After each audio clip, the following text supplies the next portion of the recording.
Governor بننے کے بعد میں نے تمام ہی لوگوں کو جب ٹیلی فون کرنا شروع کیے ملاقاتوں کے لیے تو میں نے عمران اسماعیل صاحب کو بھی ٹیلی فون کیا، انہوں نے میرا ٹیلی فون پک نہیں کیا، ٹھیک ہے، یہ میں آپ کو آن ایئر بتا رہا ہوں۔ اچھا، تو بات کس سے کی جاتی؟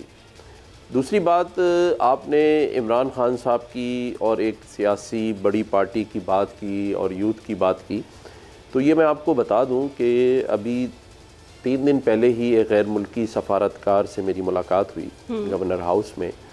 انہوں نے بڑی اچھی بات مجھے کی جو دل کو بھی لگی۔ انہوں نے کہا کہ جب عمران خان صاحب نے یہ نعرہ لگایا تھا کہ نیا پاکستان، تو کہتے ہیں ہم سبھی سفارتکاروں نے ایک بیٹھ کے آپس میں جو انٹریکشن ہوتا ہے کہا کہ ایک ایسا آدمی جو نیا پاکستان بنانے جا رہا ہے تو ہم سب بھی اس کو فالو کرتے رہے اور امید رکھتے رہے کہ پاکستان میں کوئی ایسی نئی چیزیں ہوں گی کہ ہم اپنے ملکوں کو یہ بتائیں گے کہ آپ پاکستان میں انویسٹمنٹ کریں، اب ایک نیا پاکستان بننے جا رہا ہے۔ جیسمین، آپ کو پتہ ہے سفارتکار نے مجھے آخری لفظ کیا کہا؟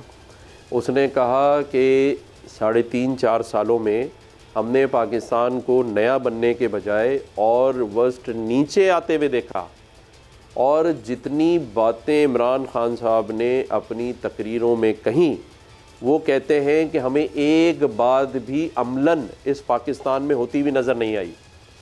تو سیاسی بات کرنا، اس کا ٹیمپریچر بڑھانا، اپنے لیے ٹی آر پی کریٹ کرنا بڑا آسان کام ہے۔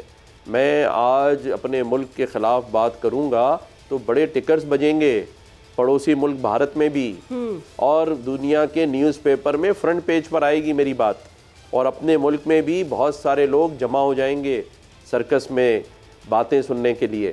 لیکن بات اپنے ملک کے خلاف نہ کرنا، اپنے ملک کو اون کرنا، اس کی خرابی اور خامیوں کو چھپانا، یہ ہوتی ہے سیاست، یہ ہوتی ہے ڈپلومیسی اپنے ملک کے لیے، اور اس کا حل نکالنا۔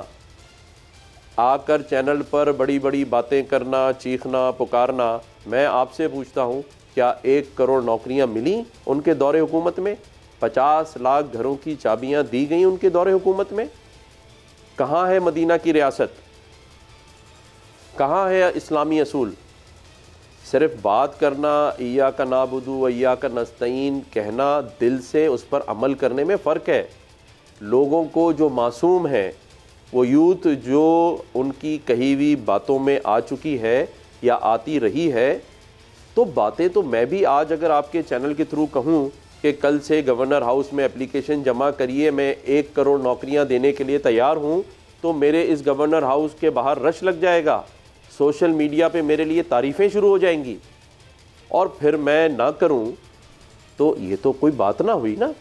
بات تو یہ ہے کہ جب کم وسائل کے ساتھ آپ اچھا کام کرنے جا رہے ہیں، اس میں مشکل تو ضرور آئے گی، شاید آپ کے چینلز کے لیے ٹی آر پی نہ ہو، لیکن ایک آدمی کے لیے بھی اگر ہم کچھ کر سکتے ہیں تو وہ ایک اچھائی کا راستہ ہے۔ میں آپ سے ایگری کرتی ہوں، 3.5-4 سالوں میں کچھ کیا ہی نہیں۔ آپ سے جو بات کرنا چاہتا ہے اس کو آپ گالیاں دیتے ہیں، چلے ٹھیک ہے، آپ بات ہی گالی سے شروع کرتے ہیں، مان لیا۔ تو پھر ایسے آدمی سے جس کو نہ اخلاقی تربیت ہو نہ سماجی تربیت ہو، تو جو آپ نے کہا تو ان سے کیا بات کی جائے گی؟ لیکن وہ روایتی سیاستدان نہیں ہے نا، وہ یہی تو کہنا چاہ رہے ہیں کہ میں روایتی سیاستدان نہیں ہوں، میں وہ سیاستدان نہیں ہوں۔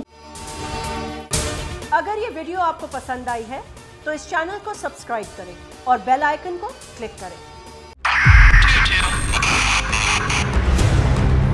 2022 بہت سارے تحفے بھی دے کے گیا پاکستان کی عوام کو۔ پاکستان کی عوام کو ایک تحفہ یہ دیا کہ عوام کو پتہ چل گیا کہ پاکستان کا میڈیا کیا ہے۔ حق اور سچ کا سفر سال 2022 میں بول رہا نمبر 1۔ ہم نے بہت سارے شوز اور ٹرانسمیشنز کی، پورا سال مسلسل جدوجہد میں نکل گیا کہ یہ ووٹ آف کانفیڈنس کے پیچھے کون لوگ تھے۔